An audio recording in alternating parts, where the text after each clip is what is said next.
China is fighting the coronavirus with a brand new test. You might feel a slight pinch.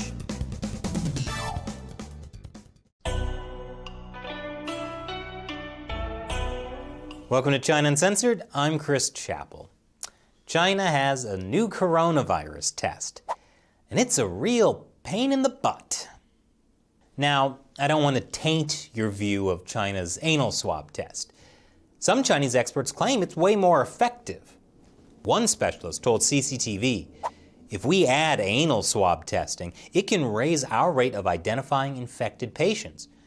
But of course, considering that collecting anal swabs is not as convenient as throat swabs, at the moment, only key groups, such as those in quarantine, receive both. Sure, it's not as convenient. But if you're going to be forced into a Chinese quarantine center, you might as well have a little fun, right? So how does the test work? Don't worry, they've made diagrams. You only have to put the swab in about 1 to 2 inches deep. Of course, it's also helpful to know what the heck is happening. Apparently, some residents in China's northern regions have been subjected to the swabs with little warning. Surprise! This new test couldn't come soon enough. It's almost Chinese New Year. That's the biggest travel holiday in China. An estimated 3 billion trips happen during a normal year. That's not good during a pandemic. Already, more than 22 million people are under lockdown. And so, more than 1,000 school children and teachers in Beijing were given anal, throat, and nose swabs last week.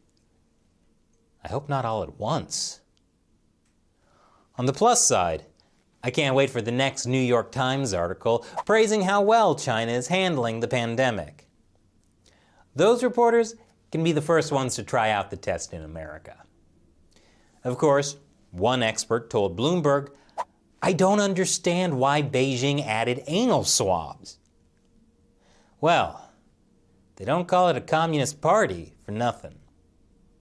While a couple of studies have shown that in some cases, the coronavirus is still detectable in stool samples, even after it doesn't show up anymore in nose or throat swabs, it's not clear that means anything when it comes to spreading the virus. There's no evidence that virus transmission is any more common among patients who test positive in the anus area. All I know is I do not envy the scientists who have to run that study. China doesn't have any nationwide policy about the anal swab. So, that leaves its use in the hands of overzealous local officials who will implement any policies that might stamp out the coronavirus, or even policies that just make it look like they're stamping out the coronavirus. No one wants to be in charge of the next Wuhan. As the Washington Post puts it, since the beginning of the pandemic, China has been willing to take draconian measures to halt the spread of the coronavirus, even at enormous inconvenience to its population. In the early days of lockdowns, health officials sometimes sealed apartment buildings to keep people from leaving. Millions were rounded up for overnight flash testing drives, with people forming lines in the streets in darkness. In darkness? That's the perfect environment for an anal swab. And the problem is, now that anal swabs have become a thing, unless someone in the central government comes out and says to stop, more and more areas will implement them, regardless of whether they actually help. That's how it works in China's communist system. Another example of this is the problem that China is now having with food imports. In their eagerness to blame the coronavirus on any other country that's not China, Chinese state-run media have been running a propaganda campaign about how the virus may have come from imported frozen foods. Meanwhile, the U.S. Centers for Disease Control and the World Health Organization have both said that there's no evidence that anyone has gotten the coronavirus from frozen foods or food packaging. But people in China are now scared of buying imported food. And frozen food is just sitting at Chinese ports for weeks, causing a huge backup in the global food supply chain. Some areas in China are now also dealing with food shortages and skyrocketing food prices due to lockdowns. People aren't happy about the high food prices, but they're even less thrilled about the anal swabs. Obviously, people are concerned about government overreach. Or would this be underreach?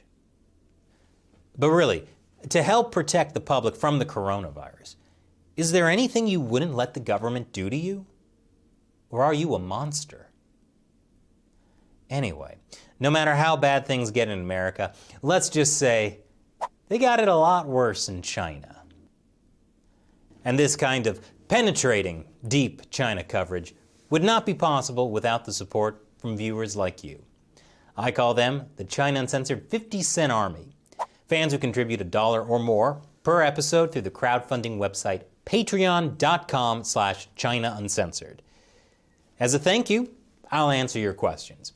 And today's question comes from the OK Woodsman.